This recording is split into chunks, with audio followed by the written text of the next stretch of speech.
News Talk 94.5 WPTI. 96.7 FM WTOB. You're listening to the Wealth Guardian Show with Doug, Brice, and Garrett. We are helping you retire the job and keep that paycheck. In the studio this morning, you have Brice, Payne, and Garrett Ray. And content for the show, in the first segment, we're going to celebrate going back to school with a little retirement planning quiz for all the listeners out there. Yay, quiz time. And in the second segment, 4 things that you actually can control in your retirement. Good morning, Brice. Good morning, Garrett. I always like to know about the things I can control because there's so many things that I can't control out there, it seems, that I wish I could. But yeah, looking forward to this the back to school retirement planning quiz here. You see the lines at the school now forming as you're trying to get to work in the morning and parents dropping their kids off. And it's just a time to celebrate us parents having the houses back to ourselves. Of course, you're not going to be a part of that for about 5 more years. Yeah, he's just learning how to hold his bladder. He can't even do that. So it sounds like where I'm headed to at some point in the near future. All right. Well, let's we got 2 things we got to do here. As always, let's do the Wealth Guardian Service salute. Every weekend that we start off these shows, we want to just take a moment and recognize and extend our appreciation to all the men and women in uniform out there, their families, and all the first responders in this country, because without you, the country just wouldn't tick properly. So thank you very much. We know it's a thankless job that you guys often undertake and a tough one. And we just want to take a moment and say thank you to everybody out there. So we appreciate you. And the second thing that we want to do every morning before we get started on the meat of the show is the moment better get to know your Wealth Guardian's advisor. And so just to kind of give you an idea that we're not just voices, anonymous voices on the radio, we're real people like you. And here's our question for ourselves, and you might answer it for yourself out there as well. Garrett, what's the most extreme thing you have ever done?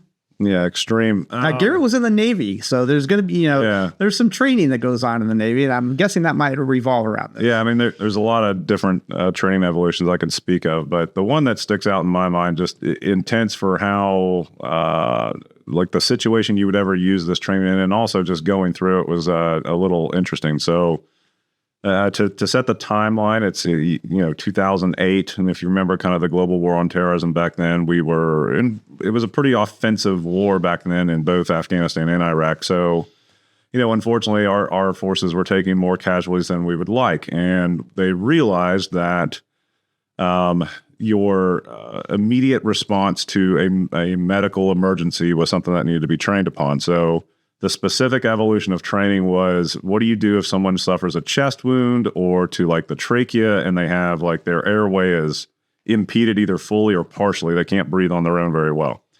So we learned how to insert essentially a breathing tube up your nose and then curl down into the back of the throat.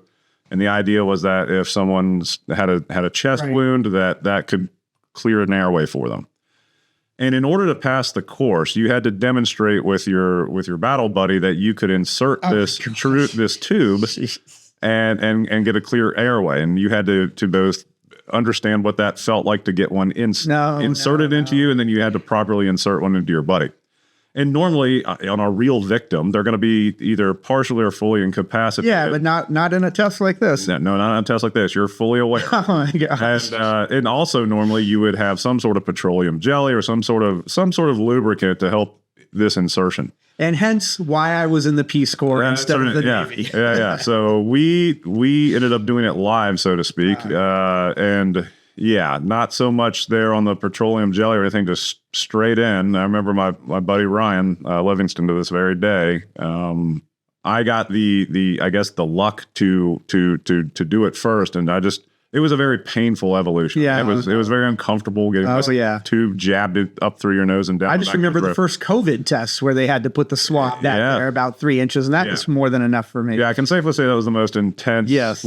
For the whole reason you're doing it, and also just that felt terrible to have this tube jammed up your throat and down. Well, you'll win this one, Garrett. All right, you take the cake on that. It was a little intense. Yeah, no, for me it was I bungee jumped. That's still pretty off of a span. Yeah, but it didn't require anything going up anything.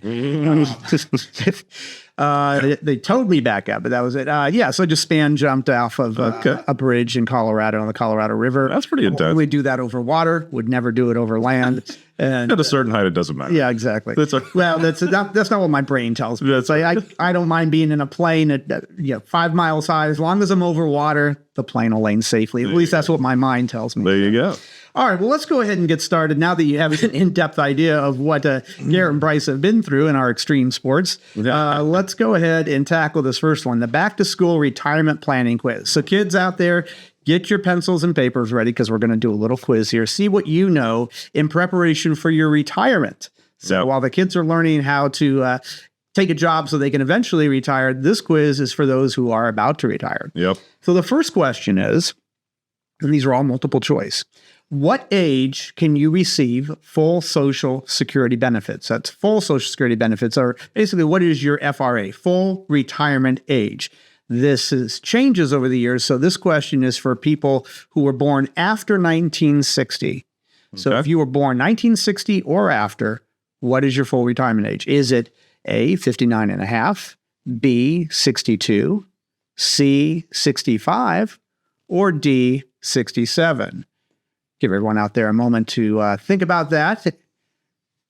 And Garrett, the answer to that, is it 59 and a half? Is it 62, 65, or 67? What age can you receive your full Social Security benefits? Yeah, for your full benefits, that would be age 67. 67. Yep. Now, all these other numbers that they gave us are actually relevant numbers when it comes to retirement. Sure. 59 and a half, what's that? That's when you can do a rollover. You can access monies from your employer plan without the 10% penalty. 62, of course, is the year in which you can first file for Social Security under most cases, unless we're disabled. And then 65, that's when everyone qualifies for Medicare. There you go. Be thinking about that. So it's okay if you got those confused with something else. They're all relevant numbers. All right, let's move on to question number 2 now. What is the maximum annual contribution limit for a traditional or Roth IRA for individuals aged 50 and older in 2025? Okay. Is it 6,000? Is it 7,000? Is it 8,000?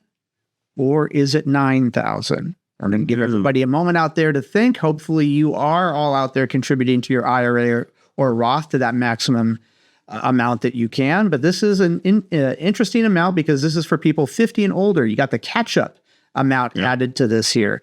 So 6,000, 7,000, 8,000, or 9,000. What say you out there? And Garrett, the answer is? It is $8,000 per year if you're age 50 or older. And it was 7,000 just a couple of years ago. A couple of years before that, it was 6,000. So they keep increasing it every year, more or less. They do.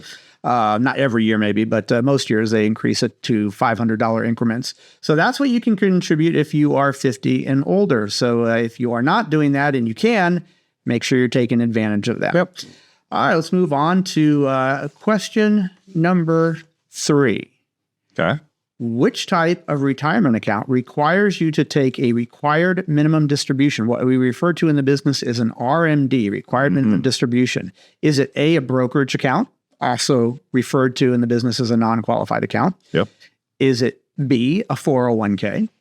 Okay. Is it C, an HSA, health savings account? Okay. Or is it D, a Roth 401k? So there's 4 different types of accounts out there. Only one of those does Uncle Sam force you to start taking distributions from them. And why do they want you to do that? For taxes. They want to be able to collect their taxes sooner than later. Is it a brokerage account, a 401k, a health savings account, or a Roth 401k? And put your pencils down. Garrett, the answer is B, the traditional 401k. The traditional 401k. Yep. Brokerage account is only taxed on the growth. So if you put $100 in, it grows to $150. You sell the stock. You only have to pay taxes on that $50 growth. 401k, however, is all taxable. It's all pre-tax money. Went out of your paycheck into the 401k before you were taxed on it. So Uncle Sam wants their tax dollars out of that. HSA account is you do get a tax deduction in the year that you put the money in there, but it grows tax-free as long as you're using it for health savings purposes. Qualified health expense. Health expense, yep. And then a Roth 401k is simply after-tax dollars that go into your employer plan. Uncle Sam could care less when you take money out of that because he doesn't get any taxes. Yeah, he already taxed you. He already taxed you. Yeah, all right, there we go. Let's just remind everybody out there that if you are listening, You are listening to the Wealth Guardians radio show, and we are talking about back to school retirement planning quiz. All the kids out there going back to school, and we want to make sure that all the retirees and pre-retirees out there are caught up on all the lessons that they need to know about retiring. Keeping them on your toes there. Got two more to get through here. The 4% rule. What does the 4% rule refer to in retirement planning? Is it A, it's the maximum percentage you can contribute to a 401k? Is it B, a tax on high-income retirees? Is it C, a suggested annual withdrawal rate from your retirement portfolio? Or is it D, the penalty for early withdrawal from a Roth IRA? Everybody think about that for a second. Is it the maximum percentage you can contribute to a 401k? Is it B, a tax on high-income retirees? Is it C, a suggested annual withdrawal rate from your retirement portfolio? Or is it D, the penalty for early withdrawal from a Roth IRA? What does the 4% rule refer to in retirement planning? And Garrett, what is the answer there for the kids? It is C. This is a rule of thumb. It's a suggested annual withdrawal rate from your retirement portfolio. I will say, caveat to this, that you just don't want to take this as, just straight up advice. I'm absolutely going to have to follow this. Yeah, it's a fluid number. It's a rule of thumb, and you certainly need to do some advanced planning around that. But yes, that's basically the quote unquote safe percentage per year that you should be able to withdraw from your retirement accounts and not have your money or your nest egg run out in your lifetime. Exactly. All right. Yep. The other answer is the maximum percentage you can contribute to a 401k. What is that? The percentage wise, it's a maximum of what, $18,000, Garrett, for 2025? Well, it depends if it's a personal contribution plus employer. I believe if it's in plus employer, it goes all the way up to like 40. Yeah, it's a pretty high one there. But okay. A tax on high income retirees. No, they actually lower taxes on the higher income retirees. And the penalty for early withdrawal from a Roth IRA, there isn't. Well, it gets into the whether you're taking a distribution as the growth of the Roth or the principal. The principal, Yep. and if it's a growth, it's what, 10%? Yep. Penalty. Yep. All right. So, all right. Well, one more quickly here. What is the financial risk many retirees face? Is it A, outliving their money? B, paying too much in taxes? C, miscalculating healthcare costs? D, being overexposed to risk in the market? Or E, all of the above? Well, when in doubt, always answer E, right, Garrett? Yeah. What is the financial risk many retirees face? All of those. You risk outliving your money. You risk paying too much in taxes. That's what we're here to help you with. You risk miscalculating healthcare costs. That's a big one. That's a real big one. And the risk that you take of being financially overexposed to the market, that's another big one. Sometimes people have no idea how much they could face in losses if the market were to take a downturn based on what they're invested in. So all of those are relevant to as risks that you might take. Now, another risk that you got to take is that we got to take here is that you will stick with us through this break and come back and see us on the other end. So what we do is we throw out a trivia question to you. And because it's football season, we're going to have a football question here for you. And for Garrett's a football fan. Panthers are your team. Yep. Broncos are mine. Doug's team is the Packers. Likes the Panthers, but he's born a Packers fan. Garrett, which team has never held a lead in a Super Bowl despite having played in 4? I was not aware of this until I looked this up. Oh, wow. Which team has never held a lead in a Super Bowl, which obviously means they never have won a Super Bowl. Yeah. Okay. Yeah. All right. So I think I've got it. That's all right. Well, stick around for the answer to that trivia question and see if we stumped Garrett on the other side of this short break. This is Brice Payne. With me is Garrett Ray. The show's The Wealth Guardians, helping you retire the job and keep the paycheck. And this is News Talk 94.5 WPTI. And this is 96.7 FM WTOB. News Talk 94.5 WPTI. 96.7 FM WTOB. Welcome back to the Wealth Guardian Show, where we help you retire the job and keep the paycheck. I'm Brice Payne in the Wealth Guardian studio, along with Garrett Ray this morning. And in this segment, we're going to discuss the 4 things that you can control in retirement. There's a lot of things that you can't control. We want to focus on the ones that you can control. Now, before we answer the trivia question that we left Garrett and you hanging with, I want to ask you this. Are you planning to retire? Have you met with a retirement income certified professional who's also a fiduciary? If you have not, then officially here is your invitation to take us up on a complimentary review of your current situation. As certified retirement planning specialists, we'll put together a customized written plan with the strategies for portfolio allocation, income distribution, Social Security filing, and tax efficiency, with the additional benefit of often reducing both the risk and the fees of your current plan. So if you put aside at least $400,000 and want to take us up on this no-cost, no-obligation review, give us a call, 336-391-3409, or go to our website, thewealthguardians.com. That's thewealthguardians.com to learn more. Let us show you in black and white how to retire the job and keep the paycheck. All right, let's go ahead and get on with this trivia question. Garrett, which team has never held a lead in a Super Bowl despite having played in 4 of them? Okay. There's 2 teams that I would have thought of, and this is one of them, but the other team is probably what I would have said first. I think this is the Buffalo Bills. And that is what I would have said first as well, because of the, who was the quarterback back then? Flutie. Flutie. Yeah. Well, no, that wasn't Flutie. For the Buffalo Bills, who lost those 4 Super Bowls. I thought it was Flutie. No, it could be wrong. Yeah, it wasn't Flutie. We'll look it up here. Gosh, I can't believe I can't remember that. No, it wasn't Flutie, though. It was the Minnesota Vikings. Okay. The Minnesota Vikings, Fran Tarkenton and all that, never won a Super Bowl. But I didn't realize that they had never even held a lead. Okay. The Super Bowl. I wouldn't have guessed that either. Yeah. Okay. Right. Very good. Let's go ahead and start on this second subject here, the 4 things that you can control in retirement.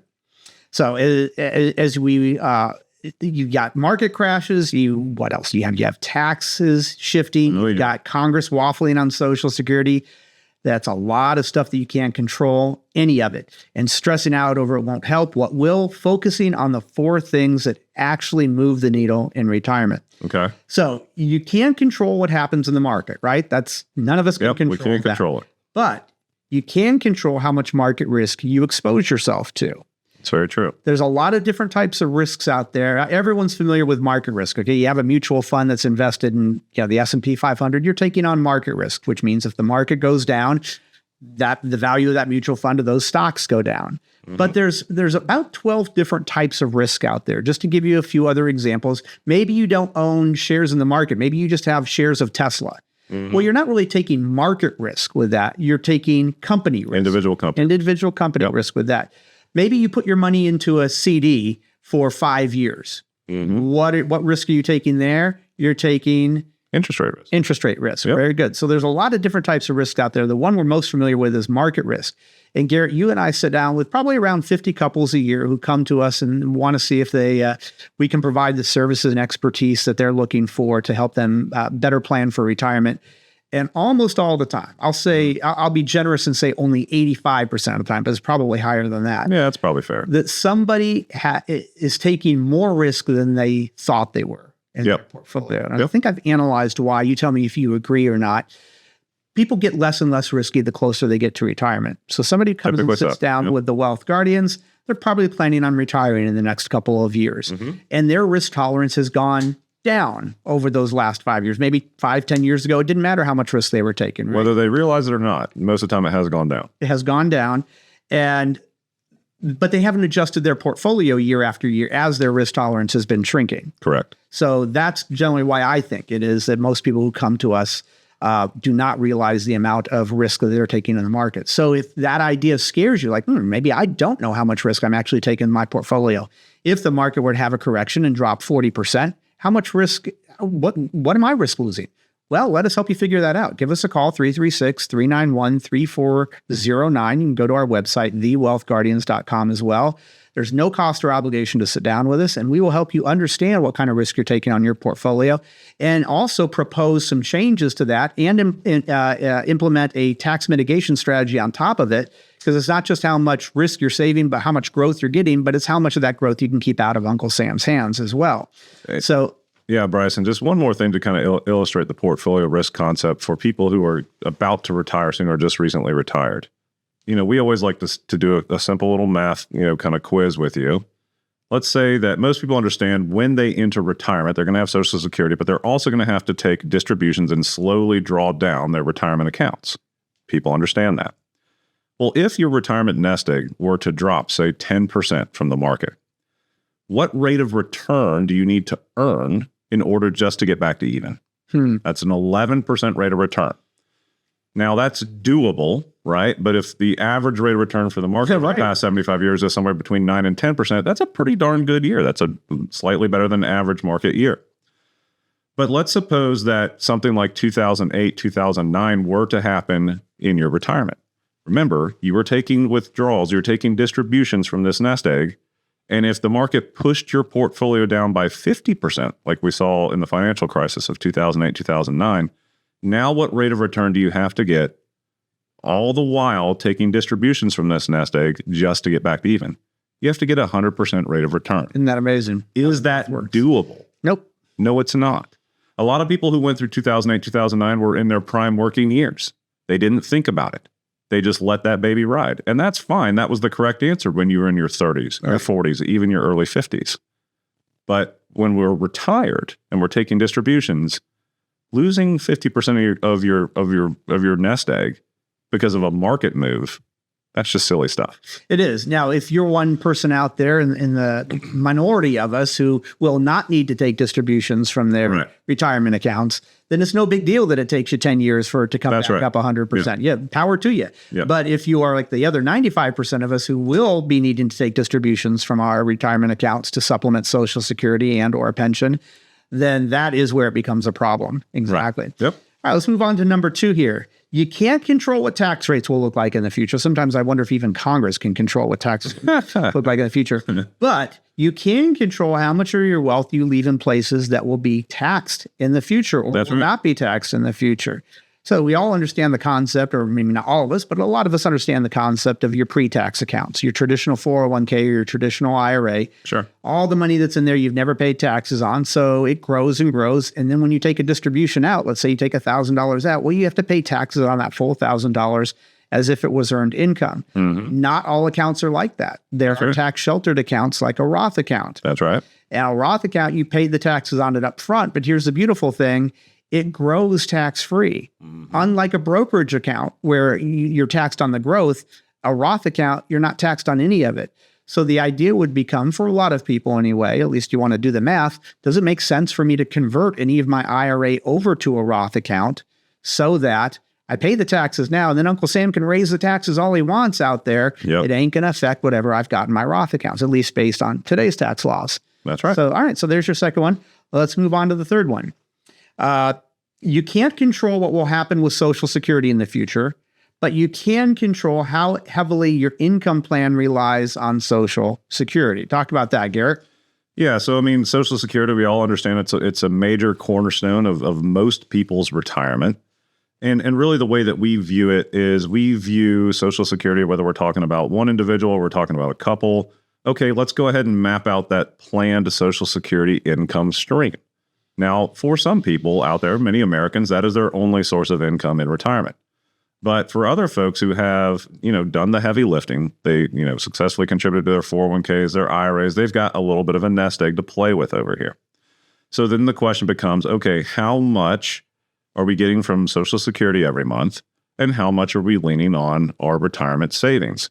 And we would basically come up with an exercise that says, okay, if the needs of the household are, let's just say $5,000 per month, and we've got $3,000 of that coming in via Social Security, when we look at both benefits there, okay, that's going to say around $2,000 or so needs to come from the nest egg. And of course, we're going to run calculations and make sure, okay, is that a safe withdrawal rate for this family? Right. Of course, we're going to factor inflation a part of that, but that's all part of the planning exercise that we do. And the question we get quite a lot from folks who sit across the table from us is, hey, can you show me where my income stream in retirement is going to come from? And that's part of what we try to help frame is, okay, you've got X amount coming in from Social Security. We're going to assume a cost of living adjustment on that guy. And then that's telling us that in order to make ends meet with your current standard of living, if you're spending $5,000 per month, then we're going to pull from your nest egg from the various accounts to the tune of $2,000 per month. And of course, inflate that up as, inflation works against us in our retirement years. And that really helps people piece together, okay, I've got this benefit, yes, but I'm also going to supply myself effectively with an income plan in the future. And people really appreciate that calculation once we kind of walk them through it. Right. Of course, we're going to double and triple check everything that, we've got your expenses pegged correctly. But that's how we do it. And we help people understand, okay, X amount is coming from which account in any given month. You, of course, being the client, have ultimate control of that. If you've got multiple accounts, we can pull it all from one. We can pull 1/3 of it. If we got 3 accounts, we'll just do 1/3, 1/3, 1/3 of what you need, or anywhere in between. Anywhere in between. Exactly. That's right. Well, Garrett, thank you for that. That was a good explanation of what we can control when it comes to how heavily we rely on Social Security. What we can't control is how much time they allow us here on the radio show for the Wealth Guardians, That's right. and we are out of time. So thank you for joining us yet again on this beautiful weekend morning. We hope the rest of your weekend is everything you want it to be. We also hope that your team always appears in the win column. This is Brice Payne, along with Garrett Ray. The show's The Wealth Guardians, helping you retire the job and keep the paycheck. And I want you to remember, sound financial plans do not create themselves. This is News Talk 94.5 WPTI. This is 96.7 FM WTOB. Hi, it's Garrett Ray with The Wealth Guardians. Thanks so much for listening to the show. Make sure to check out our weekly series, The Vault, on YouTube. Find our channel, The Wealth Guardians, where we talk about all things retirement planning and cover new topics each week, such as Social Security, tax planning in retirement, and our thoughts on investment best practices, and much more. New episodes air Thursdays at 2 p.m. Make sure to subscribe to the channel so you can get notifications when we release new episodes. We're here to help you retire the job and keep that paycheck. We'll talk soon.